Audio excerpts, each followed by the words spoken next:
3 weeks, a pile of vintage ties that I can't decide if I absolutely hate or am secretly in love with. One fabric test fail already in the rear view. We're on our second week of a challenge to make a couture-inspired Met Gala look that fits the brief tailored for you. But before you get stressed and think I'm about to start talking about looming deadlines, I've learned my lesson. I'm Leigh, a self-taught fashion designer, and I know that we're here for the creative inspiration, the process, not for the anxiety. And so yes, this will be finished by the first Monday in May. We still have a lot to do, but it's looking great, we're feeling good, and I'm gonna need your help with some of these design decisions, so let's get into it. The red toile was looking promising, except for one problem, is that it's not supposed to be a bodice. It needed to be a jacket. And without time on my side, I was going to need to cut this bodice, and I basically had one shot to get it right. That meant refitting, pinning, reshaping, using my fit model and my design team, which are all just myself. Chalking, erasing, checking in with my drawing, re-chalking.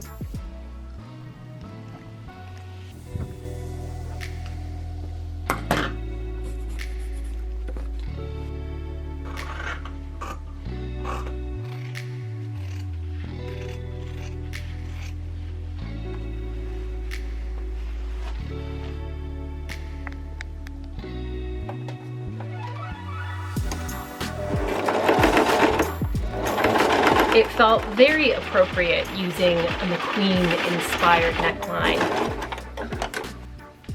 Sculpting the fabric directly onto the form to get that fit, those darts exactly where they needed to be.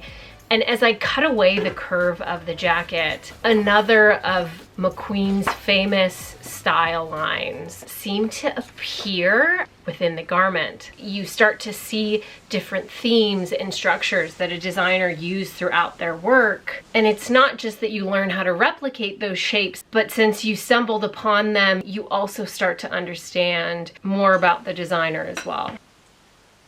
I was shocked at how good it looked once I made that first cut, but now I needed to rip it apart and turn it into a flat pattern.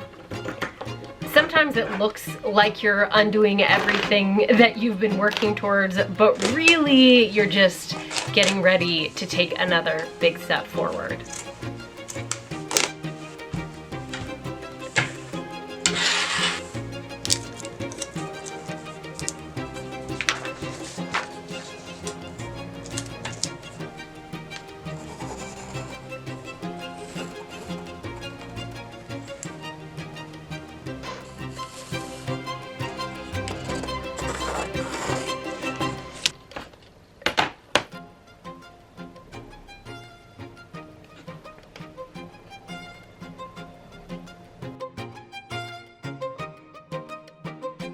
So at this point, I had fallen in love with some of the ties, but it's really a moot point because they're the fabric that I have to work with.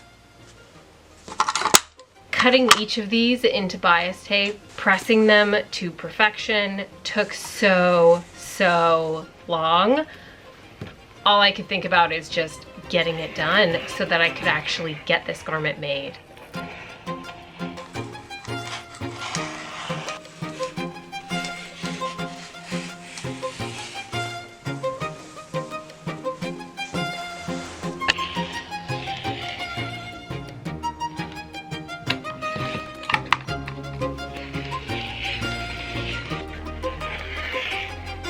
You know, I've never even really liked rotary cutters, but at this point, it's not just that they're the best option, they're really the only option with this much to get the job done.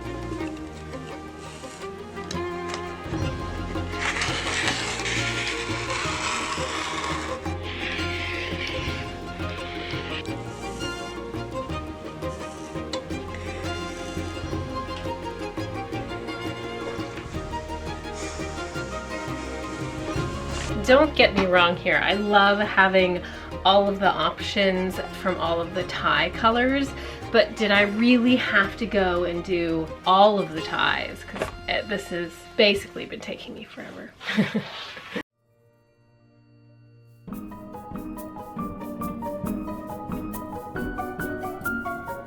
I wasn't fully done with pressing all of the ties before I jumped into the weaving process. I just need to make sure it was gonna work. I started with the center front with the dart that just goes right up the neck, 'cause I think that's gonna be such a gorgeous focal point. And there were a few tie colors that I really loved that I thought would work nicely. At this point, I'm really afraid to cut the ties because I don't know exactly how they're gonna be used throughout the jacket. So it's a matter of trying to get a feel for how it's gonna look before I do that final chop, from which there is no going back.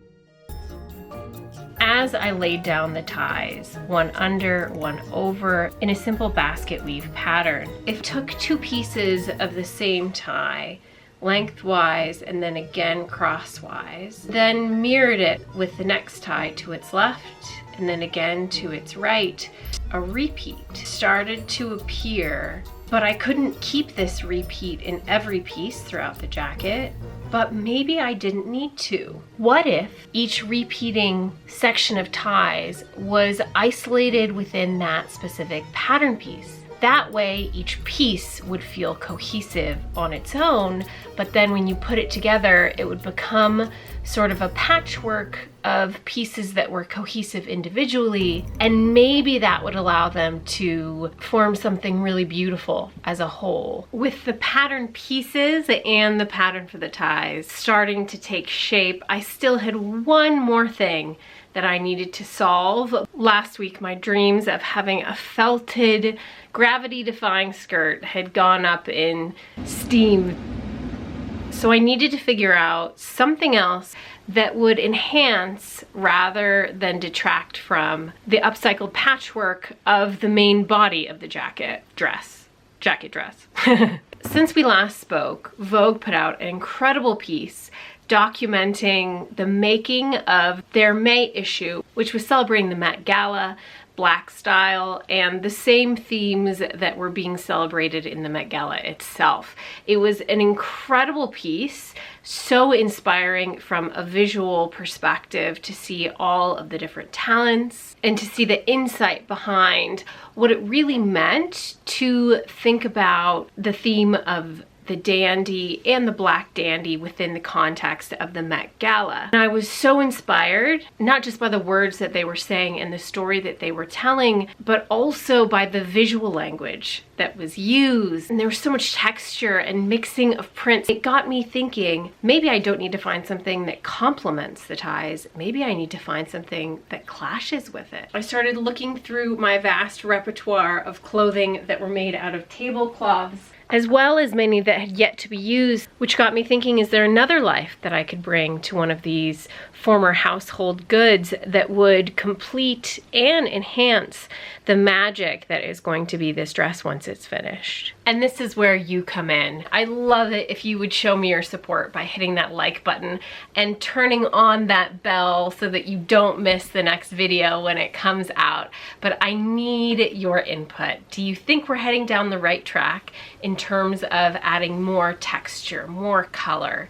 Do you think we can do a simple shape and pull this off, or do I need to start investigating some couture gathering techniques to get the fullness that I want from this design? We have 1 week left. Oh, and I do want to make a hat as well, so that's gonna have to find some time. But if we've learned anything so far, you don't have to get it right the first time. You just have to keep weaving the pieces together. And if you're lucky, you might have something really beautiful start to unfold. I'll see you next time.